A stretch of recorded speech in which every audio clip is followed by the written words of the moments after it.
This is the News Hour. Tonight on News Hour, Niger community accuses health officials of diverting funds meant to procure drugs. Benue residents attribute rising cases of domestic violence to economic hardship. Sanu suspends strike for 1 month. And on the international scene, Israeli military issues new evacuation call for Lebanon as offensive continues. A very good evening and welcome to the News Hour on Trust Television. My name is Sakir Ibrahim. To details now, residents of Barwa community in Wushishi local government area of Niger State have accused local government primary health care officials of diverting basic health care provision fund meant for procurement of drugs for the primary health care center in their community. Residents also alleged exorbitant charges by the primary health care workers before rendering healthcare services. Trust TV's Abubakar Akute brings details in this report. The Basic Healthcare Provision Fund is a federal and state-funded initiative. It is a key component of the National Health Act 2014 and has the objective of ensuring the provision of basic minimum health package for Nigerians, strengthening the primary health care system and providing emergency medical treatment. It is derived from a minimum of 1% of the federal government consolidated revenue fund. At the primary health care centers, those enrolled in the Basic Healthcare Provision Fund are covered to receive antenatal care, delivery and postnatal care for pregnant women, as well as immunizations and treatment for malaria, pneumonia, measles, and dysentery for children under 5. Nevertheless, lack of knowledge of such fund among majority of citizens and its purpose makes it easy for diversion or mismanagement. Head of Borough Primary Health Care Center Ushishi, Ramotu Danteni, said she had been directed not to speak with the media. Nevertheless, she said her clinic has 500 enrollees to benefit from the fund, but could not provide more detail whether the target beneficiaries enjoying the free healthcare services as expected. The district head of Ushishi, Alhaji Abubakar Ibrahim Ushishi, who is also the chairman, Ward Head Committee, Borough Primary Health Care Center, said the fund has not been judiciously utilized in the last 5 years. This clinic, Borough Basic Healthcare, they used to bring 300,000 naira every month. In that 300,000 naira, 200,000 naira is mainly for drugs. Mainly 200,000 naira is mainly for drugs. Then the remaining 100,000 naira, like at least 60 or 70,000 naira will be on the issue of if the maintenance, if there is any maintenance or in the clinic about this Omo, sanitizer or something, then the remaining 30,000 naira is in respect of the committee, that is the World Health Development Committee. They are the one sitting that every month we have to sit down and deliberate on what is going to do, what are we going to do on that very month with the money. So that 30,000 naira, it is in that 30,000 naira that is the money for committee. They say there is money for this MIE, that is monitoring evaluation. There is money for director, this and this and this, in the remaining 30,000 naira. That is how it is. The Dagachi gave me letter in order to intervene. So my Oga wasn't stay around, he went to Abuja. The only thing I spoke to my Oga, the council chairman, that Dagachi has given me a letter to give you about what is happening in this primary health care. He now say I should keep the letter. He will look for me because the chairman have not seen the letter. Yeah, he has not seen the letter. Surprisingly, the primary care center that ought to have been busy on a Monday was found to be empty, except the staff who were seen sitting in the wards. Ba mu san amfanin gina wannan asibitin ba saboda abin da yasa na ce haka I don't know the benefit of building this primary healthcare center in your community because I took a patient suffering from malaria to this clinic for treatment. They charged me 6,000 naira. Since then, I stopped my family from coming to this primary healthcare center. My wife was in labor and I wasn't around. She was brought to this clinic because it is closer to my house. When she was delivered, they charged me exorbitantly. There is no difference between this primary healthcare center and a private clinic. Around 5 p.m. recently, a car was brought here, packing drugs out of the clinic. We wanted to confront them, but our headers asked us to leave them. Now it is in the night that they do come to pack drugs on bikes. We thought this primary healthcare center was built for the community, but there is no benefit. We were made to understand that if we bring our pregnant women here, they will give us drugs free, but that is not the case. I brought my wife here for antenatal care. For the first time, they charged me 3,000 naira. For the second time, they charged me 4,800 naira. Yet, I had to buy the drugs they prescribe outside. Community leaders also alleged that employment racketeering has led to employment of unqualified staff in the clinic.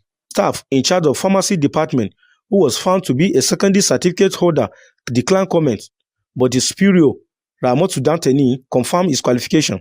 Niger State Commissioner for Primary Health Care, Ibrahim Dengana, said the ministry took the matter and any other allegations seriously. He said in line with the statutory oversight functions of the Ministry for Primary Health Care, an investigative panel had been set up with a view to ascertain the facts and otherwise of the complaints and allegations. He said the ministry will make the findings of the investigative panel public in due course. Abubakar Akote, Trust TV News, Mina. And there you have it. Also, despite the restoration of power in the northern part of the country by the Transmission Company of Nigeria, Babale community of Jos North local government area of Plateau State remains in darkness. The community is lamenting that despite hearing about the restoration of power in Jos, it is yet to experience it in their area. Trust TV's Ado Musa completes the report. Normal activities are gradually taking shape in some communities in the northern part of Nigeria following the restoration of power. However, the Babale community in Jos North says it is yet to experience the power restoration in their area as the situation continues to affect their businesses and causing them to lose patronage. We have heard that power has been restored, but we in Babale are yet to see it. We are in a difficult situation. Our businesses have stopped. Business owners like us that require electricity are not operating. When we inquire about the problem, officials of the Jos Electricity Distribution confirmed to us that during the power outage, hoodlums stole a large amount of cables that supply power to this community. We are still facing the problem of no electricity even after power is said to have been restored to northern Nigeria. Within Jos North, power has been restored, but we in this community are yet to see it due to theft of cables. Our business has stopped completely because we cannot afford diesel. Customers are not coming because we can't start the machines. For Rukaya Idris, a hairdresser in the area, her business is likely to cripple if the situation continues. A gaskiya dai rashin wuta ya shafe mu saboda da nan shagon. Before the power outage, this shop was always full with customers. However, today it is empty because customers are not coming. Our customers here cannot afford the prices we charge for using generator due to the high cost of petrol. This is our only source of livelihood. And if power is not restored, our business will be crippled. Saboda mun samu business din mu yana so ya lalace, mun samu mun kafa shi kuma gashi yana so ya lalace man. Residents of the community are urging the relevant authorities to urgently address the issue to enable them continue their businesses and domestic activities without disruption. Ado Musa, Trust TV News, Jos. And one of the consequences of the abrupt subsidy removal on fuel in Nigeria is the rising situation of domestic abuses between spouses and their wards. Makurdi residents say these cases are mounting because most spouses can no longer cope with the basic needs of their families. Trust TV's Jimmy Adande has more in this report. The Makurdi residents say the engine room of family is money, and when the economy threatens the livelihood of people, there are bound to be counter-reactions. Domestic violence, depression, and even untimely death are some of the consequences. It's a problem we are facing in our society today, and I think some of the reasons are responsible for this cause in our society today: the childlessness in marriage, indiscipline, and sometimes because of hardship, sometimes because of the upbringing of the people involved in marriage. The people are getting married, the reason is they don't have a job and they find a lady who is a working class who will come and foot the bills of the house. So they go into that marriage. And when they get in, and is contrary is the case in the situation of that marriage, maybe the lady is no longer bringing what he was expecting she should be bringing. They are saying solutions can be sourced through self-awareness and the laws that do not give room for jungle justice, even among consenting adults. Gender-based violence is not gender-specific. It can be the woman suffering abuse, it can be the man suffering abuse. And we need to understand that divorce we should learn to understand that divorce is not a bad thing. Society needs to understand that it's better to live while you can. Oh, there are laws on ground actually, but with the family court now, it's an emergency case. Okay. Yes. Laws has its own dimension and it has its own time. But with family court, it's judgment that will be judged within a short time. And that is where we get it wrong. Because these people, when they rape and they know that, okay, sometimes before they even get to remand, that case is settled. You see them the next 1 week on the street, walking, even boasting that morning. But with family courts, they dare go nowhere. Domestic violence is a threat to the marriage institution. These residents are worried that the central unit of the society, which is the family, is treated. They are hoping for a turnaround to bring back smiles to faces of Nigerians, many of whom are vulnerable to suppression, depression, and untimely death. Jimmy Azandi, Trust TV News, Makurdi. And suspected herdsmen have launched fresh blistering attacks on Ailamo settlement, killing 6 persons in the process. Ailamo is the headquarters of Tombo Ward, Gambietiv Logo local government area of Benue State. The attacks took place on Friday and Saturday in the farming community located on Abinsi Anyim Wokari Federal Highway. Wokari in Taraba State shares boundary with Benue State, and there has often been communal strife between the neighboring communities. An eyewitness, Tewasi Avandi, said the suspected armed herdsmen with herds of cattle stormed Ailamo Tombo Ward at about 6 p.m. from the direction of Akwana Road and started shooting at houses and setting them ablaze. The Logo Divisional Police Office in Ukba confirmed the attacks and killings. Meanwhile, bandits have reportedly hoisted a red flag on a mountain in Zing local government area of Taraba State. Reports said the bandits staged a comeback in recent weeks into the area located between the boundary of Taraba and Adamawa states. A resident of the area, James Samuel, said that the bandits once occupied the area but were chased away by combined efforts of local hunters and security agents late last year. According to him, the locals started noticing movement of the bandits on motorcycles about 9 days ago and hinted local hunters. The Taraba State chairman of Hunters Association, Adamu Ntala, corroborated Samuel's stance, adding that he got the hint from residents. Ntala further stated that hunters have been mobilized to the area. However, the Taraba State Police Command is yet to comment on the matter. An Ezinano community in Oka South local government area of Anambra State have announced a 10 million naira bounty for anyone who can provide information leading to the arrest of persons responsible for recent killings in the area. The community also declared that any youth involved in cultism or other violent crimes would be ostracized. The community leader of Ezinano and CEO of Blue Shield security outfit, Ozo Jeff Nweke, made this announcement during the celebration of the year's Ezinano Day at Ogbubankwa Oka. He said the community could no longer stand by while its youth are killed daily due to senseless cult activities. Late Sunday, suspected cultists killed 12 people in Nibo, 3 in Okuno and 8 in Ifite, all within Oka South Local Government Council.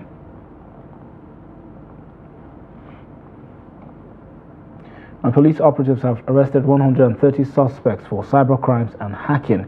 The suspects include 70 Nigerians and 113 foreign nationals. According to Force spokesman Olumuyiwa Adejobi on Sunday, the activities threaten national security. He said the operation, which was led by the Assistant Inspector General of Police for Zone 7 Headquarters, Abuja, AIG Bennett Igwe, on Saturday, comprised officers of the Nigeria Police Force Zone 7 Command, Abuja, and the National Cybercrime Center, NPF-NCCC. He said the force is still investigating the matter, adding that the exhibits recovered from the suspects were being analyzed scientifically. Force spokesman added that the suspects would be charged to court upon conclusion of investigations. And the bid by members of an international drug syndicate that operates between Brazil and Ethiopia and Nigeria to smuggle a total wrap of 845 wraps of cocaine weighing 18.72 kilograms into Lagos has been thwarted, and the consignment recovered by operatives of the National Drug Law Enforcement Agency, the NDLEA, at the Murtala Mohammed International Airport, MMIA, Ikeja. The drug consignments worth over 4 billion naira in street value were recovered from 2 lavatories of an Ethiopian airline aircraft during the post-landing cleaning of the cabin of flight ET-900 from Addis Ababa to Lagos. The illicit drug consignments were wrapped in 9 polythene bags and hidden in waste collectors in the 2 rear lavatories of the aircraft, from where they were recovered after the MMIA Strategic Command of the NDLEA was alerted about the strange objects. No fewer than 30 suspects have so far been grilled in connection with the seizure. However, investigations reveal that the seized drugs were conveyed from Brazil to Ethiopia through ingestion and excreted in Addis Ababa by a set of couriers, or some other traffickers picked them up and attempted to smuggle them into Nigeria through the Lagos airport before the attempt was frustrated with the cooperation of the airlines authority and other airport stakeholders. In the same vein, attempts by some drug trafficking syndicates to export 2.928 kilograms of cocaine, cannabis and tramadol concealed in body cream containers and pieces of artwork to Australia, United Arab Emirates and also the United Kingdom through some courier companies in Lagos were also blocked by NDLEA officers of the Directorate of Operations and General Investigations. Also, the Senate Committee on Solid Minerals, which is saddled with the responsibility of investigating the recent collapse of a mining pit in Niger State, has said the federal and state governments are losing billions of dollars to illegal mining in the country. Chairman of the committee, Samson Ekong, disclosed this when members of the committee visited Niger State at the weekend on a fact-finding mission following the collapsed site. Recall that a mining pit in Galadima Kogo village in Shiroro local government area of Niger State recently collapsed, killing about 30 persons. Following the incident, Senator Sani Musa had moved a motion on the floor of the Senate, after which the Committee on Solid Minerals was mandated to carry out an on-the-spot assessment and report back to the Committee of the Whole. The chairman of the Senate Committee said the solid minerals sector of Nigeria has the potential to generate huge revenue for government, diversify its economy and maximally improve the GDP if well organized, but however lamented that on a daily basis Nigeria loses so much to illegal mining. In politics, a founding member of the People's Democratic Party, the PDP, and former governor of Jigawa State has asserted that if not for the PDP crisis in 2014, the All Progressive Congress, the current ruling party in Nigeria, would not have been able to unseat the then PDP government. Former Governor Sule Lamido, speaking in an exclusive interview on Trust TV's 30 Minutes with Manir Ali, described the ruling APC as the PDP's paralyzed half, who he said need to pray to God for atonement. Take a listen. Today's APC, which I think is all about PDP crisis. Because anybody today who is APC was a PDP invention. Anybody, beginning from Buhari won the election, he wouldn't have been conceived and delivered if the PDP haven't joined the APC. 90% of APC are PDP. You know, look at National Assembly, Senate President, his deputy, House of Reps, all the key players, the leadership of the National Assembly, all of them, the governors today. You know, I mean, anybody who was anybody in PDP is not APC. So it means it is a paralyzed half, which is APC. And unless and until those who are there reflect and say, look, God has been very, very kind to us. You know, Nigeria has been very, very kind. You know, they put their trust in us. They made us, you know, governors, president, you know, legislators, ambassadors. So God forgive us for our sins. We'll come back to our own party. And then we in the party will say, okay, fine. We should now forgive each other. The full interview with former Governor Sule Lamido airs on this channel on Monday at 7:30 p.m. with a repeat episode on Thursday at 6:30 p.m. Meanwhile, President Bola Tinubu will swear in 7 newly appointed ministers on Monday. This is according to a Sunday statement from the President's Special Advisor on Information and Strategy, Bayo Onanuga. The Senate had last week cleared the ministers following a screening in Abuja. They were appointed after President Bola Tinubu reshuffled the cabinet following calls for a rejig. Tinubu sacked 5 ministers and nominated 7 others as ministers and forwarded their names to the Senate for confirmation. He also reassigned 10 ministers to new portfolios. Now to the news hour on Trust Television. Coming up shortly, we take a look at how the rising cost of cooking gas and petrol is fueling deforestation in Benue State. This and of course more stories after the break. Join us again.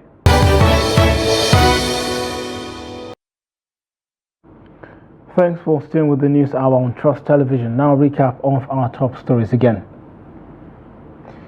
Niger community accuses health officials of diverting funds meant to procure drugs. And Benue residents attribute rising cases of domestic violence to economic hardship.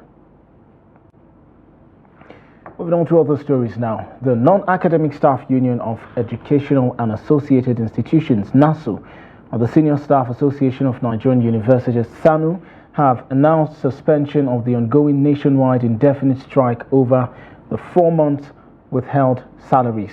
The unions, in a joint statement on Sunday, said the suspension of the indefinite strike will take effect on Tuesday. The statement was signed by Prince Peters Adeyemi, General Secretary of NASU, and Comrade Muhammad Ibrahim, National President of SANU. The strike commenced on Monday, 28 October 2024, as a result of what the unions called government's insensitivity to the plight of members in respect of our legitimate demands, it said. And security challenges facing the northwest region of Nigeria have been identified as some of the factors hampering not only the socio-economic growth of the region but also educational pursuit as well. The Vice Chancellor of the Federal University Dusinma, FUDMA, Professor Admayahu Hamisu Bichi, disclosed this at the 9th convocation ceremony of the institution. Trust TV's Abdullah Yamadi completes the report.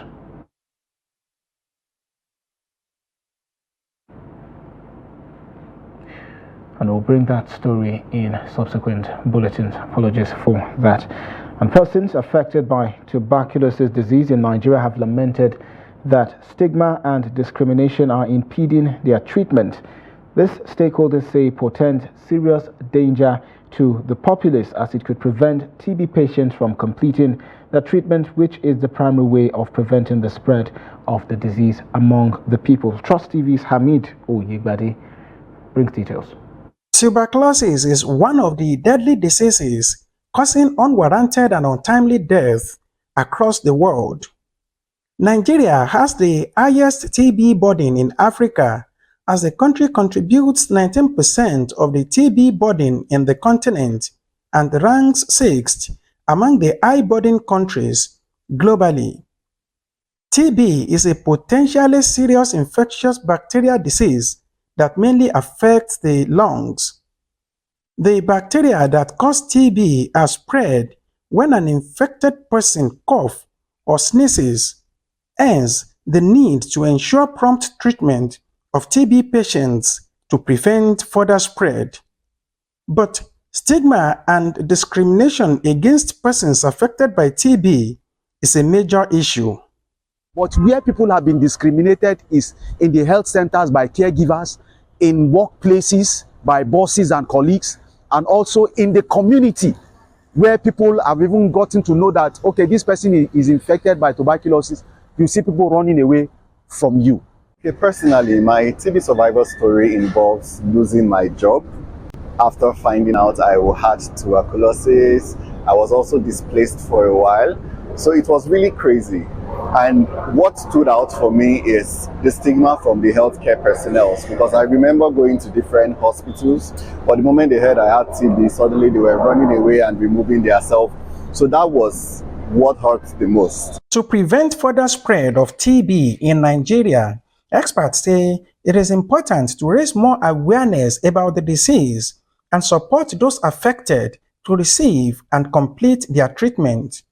A legal practitioner, Romy Mom, who is also the president of Lawyers Alert, a non-profit human rights organization in Nigeria, charged lawmakers in the country to enact law that will prohibit stigmatization and discrimination against TB patients. Is basically to see how they can look at the legal framework that guides tuberculosis in this country today, and hopefully begin to legislate in a right-based perspective so that TB responses in Nigeria today, TB interventions, can be right-based. It's a concern for us as members of the parliament, because we are there, we are people's representatives. We are there to represent them and look into their issues. And the issue of persons living with TB is now a problem.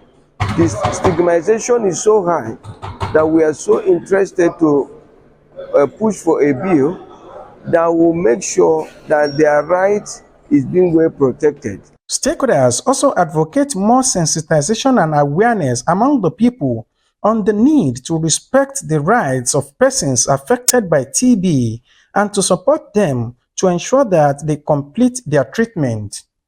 Hamid Oyegbade, reporting for Trust TV. And the Adamawa State chapter of the Nigerian Medical Association, in collaboration with the state government, has responded to a health emergency in Madagali local government. The response, which came in the form of a medical and surgical outreach, assisted over 2,500 vulnerable individuals displaced by insurgency and recent severe flooding. Here's the report. Madagali, one of the council areas already devastated by the Boko Haram insurgency, recently faced additional challenges of severe flooding, leaving residents with limited access to health care and essential services. In response, the Nigerian Medical Association, Adamawa State chapter, with support from Governor Ahmed Rufindri, has launched a medical and surgical outreach to assist affected communities.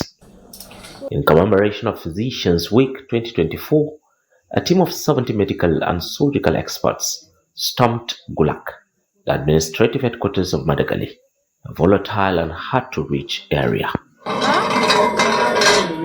Today, we are here in Gulak, Madagali local government, to conduct a comprehensive medical and surgical outreach for the indigent patients of Madagali local government and other surrounding local government in northern zone of Adamawa State. The Physicians Week that we are marking is something that we feel is necessary to give back to the community, you know, what we have been able to practice as medical doctors so that, you know, the community will also benefit from our services.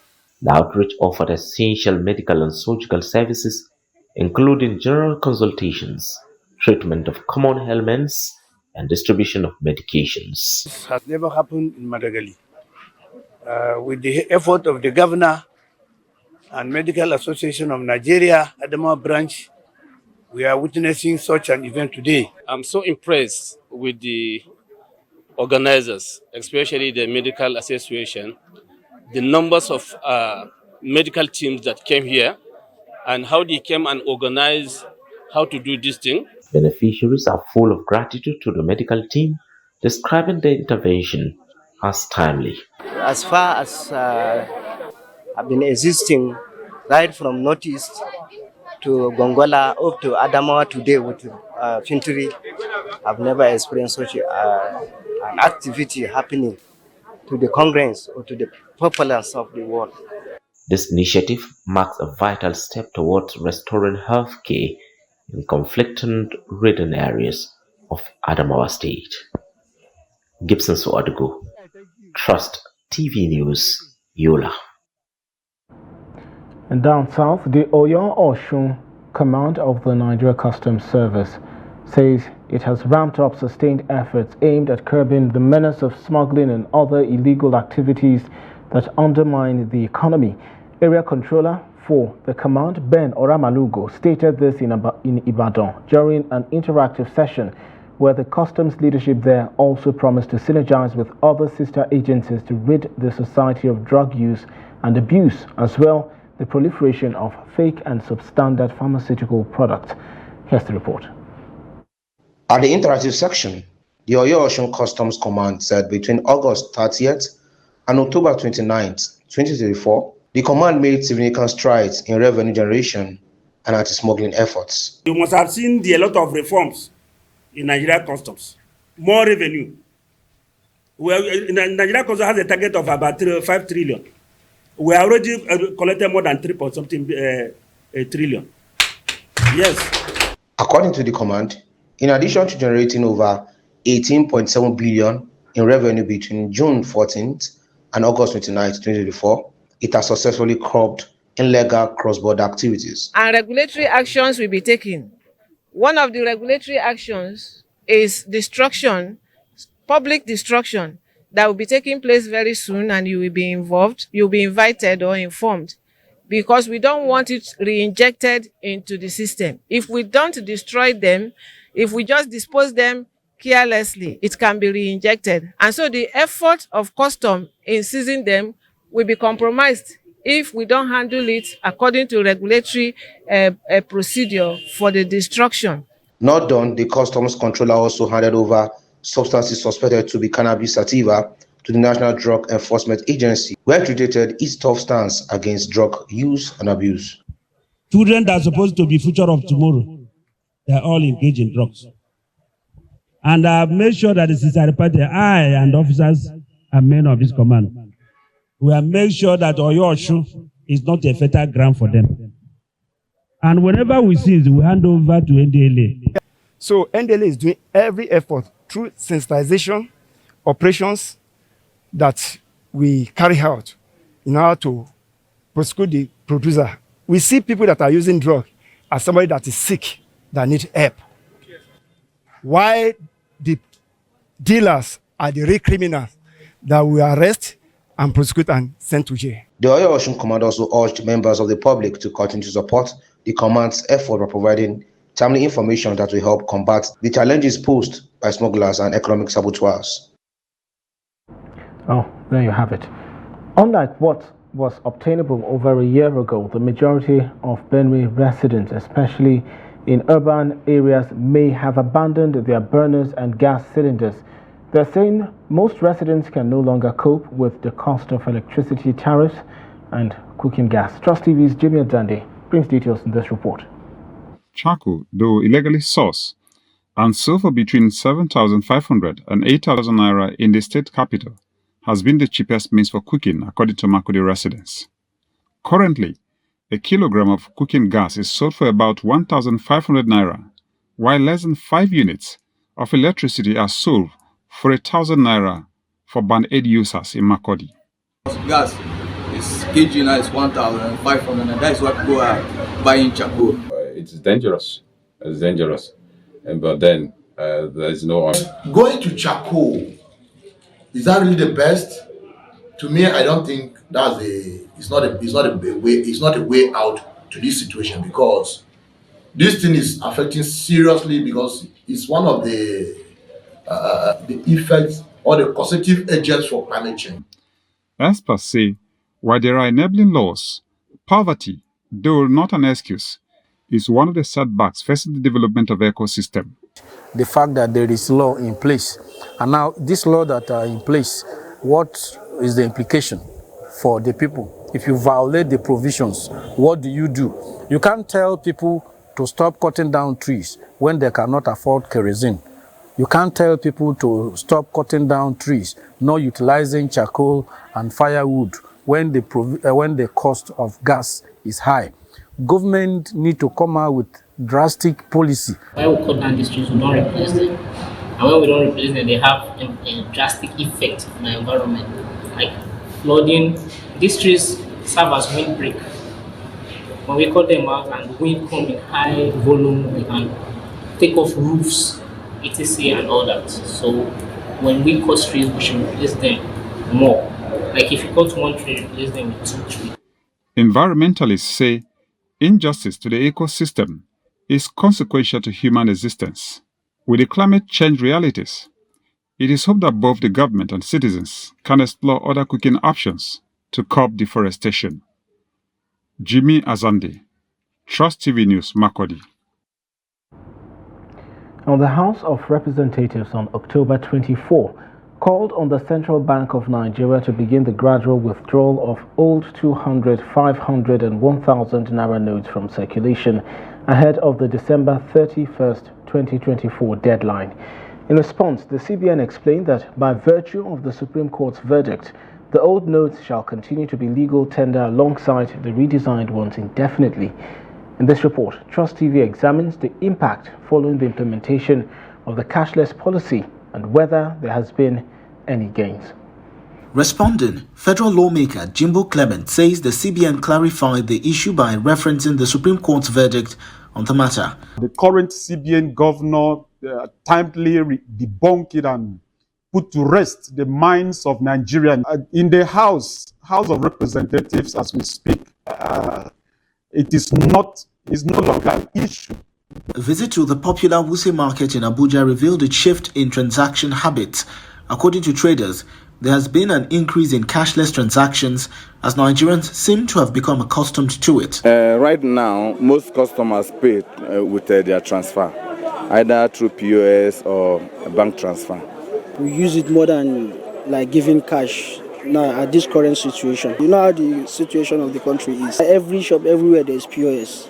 Everyone accepts transfer, not like before. You know they even see cash now. Transfer and POS we are using for our business now. While most agreed that cashless transactions have made business easier, they noted some challenges. Sometimes we face a lot of network problems, serious network problems. But apart from that, I think it's okay for us. We are getting used to it. If there is no this network issue, I think this is better because before to even carry the money is something else. Though they admitted that network disruptions may occasionally affect transactions, they feel that more Nigerians have adopted e-payment channels. Let's watch the news hour on Trust Television. More news when we return. Thanks for staying with the news hour on Trust Television. Moving on now, the House of Representatives Committee on Renewable Energy has invited the Rural Electrification Agency, the National Agency for Science and Engineering Infrastructure Naseni Solar Energy Limited, Ministry of Petroleum Resources, the country representative of the European Union and other stakeholders to appear before it over the $2 billion renewable energy grants and investments meant for the development of the renewable energy sector in Nigeria.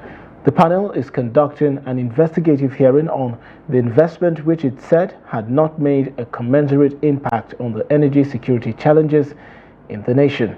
The investigation followed a resolution of the House after the adoption of a motion titled "Need to Investigate Investments in Renewable Energy Sector and Foreign Grants Received from 2015 till Date," sponsored by Representative Okejo Onwa-Kalusi. In his motion, the lawmaker lamented that successive governments since 2015 had made substantial investments and attracted multi-million-dollar foreign grants to the renewable energy subsector of Nigeria's power industry to create a viable and sustainable alternative energy supply. Chairman of the committee, Representative Victor Afam Victor, in a statement in Abuja on Sunday, informed that the probe would cover the period from 2015 to 2024. He stated that the public hearing scheduled to hold on Tuesday, November 5 and Wednesday, November 6, 2024, followed the mandate given to the committee by the House of Representatives on Thursday, June 6, 2024, to investigate ministries, departments, and agencies with dealings in investment, procurement, and receipt of grants for the development of the renewable energy sector. And also, 8 members of the OPEC Plus group of oil-producing nations said on Sunday they are extending supply cuts until the end of December. The organization said in a statement, the countries have agreed to extend the November 2023 voluntary production adjustments of 2.2 million barrels per day for 1 month until the end of December 2024. The 8 OPEC Plus nations are Saudi Arabia, Russia, Iraq, United Arab Emirates, Kuwait, Kazakhstan, Algeria, and Oman.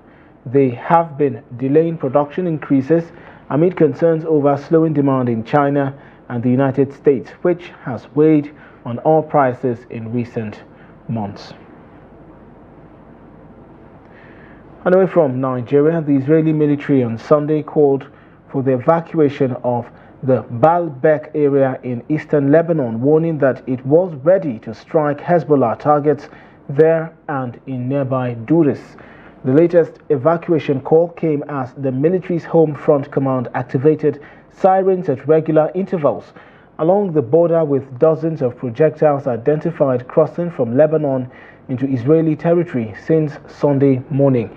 The military said its forces continued to carry out targeted raids in southern Lebanon aimed at eliminating Hezbollah fighters.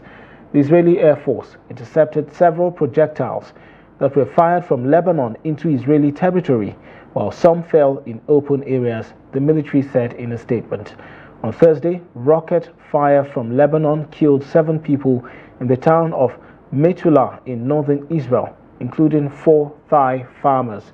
The military said its forces were carrying out targeted raids in southern Lebanon, adding that on the night of Saturday to Sunday, they located numerous weapons stored in a building in southern Lebanon. And the South African police on Sunday said 225 illegal miners were arrested after being forced out of an abandoned mine shaft due to a lack of food and water. The miners, known locally as Zamazamas, resurfaced from a mine in Orkney, a gold mining town in the Klerksdorp district of the Northwest Province. A police spokesperson on Sunday said the men had been arrested.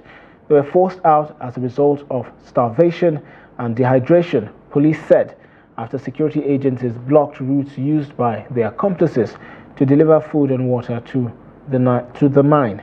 Police said they were still monitoring the abandoned mine shaft as more and more illegal miners resurface.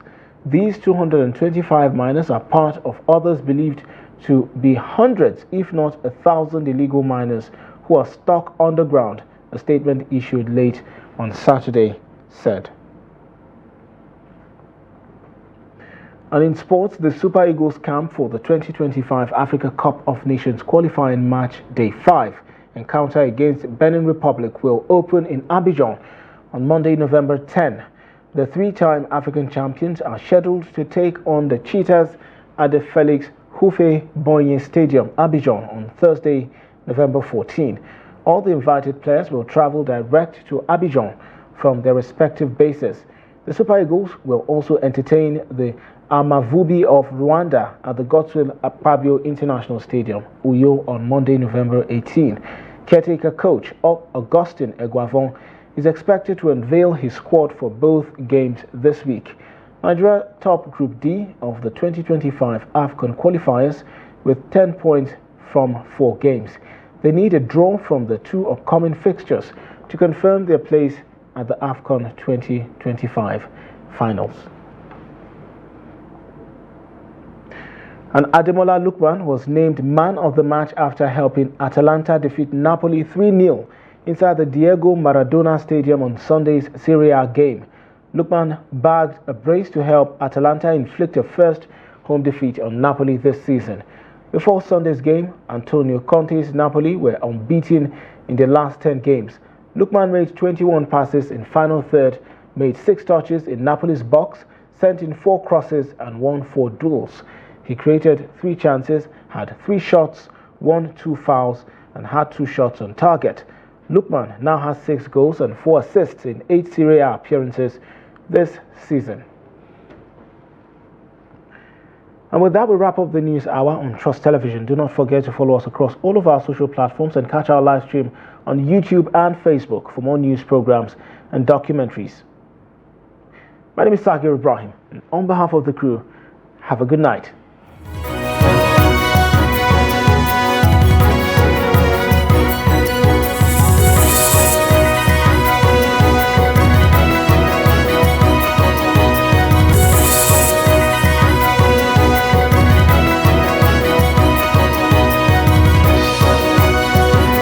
From the Daily Trust News Center, this is the News Hour.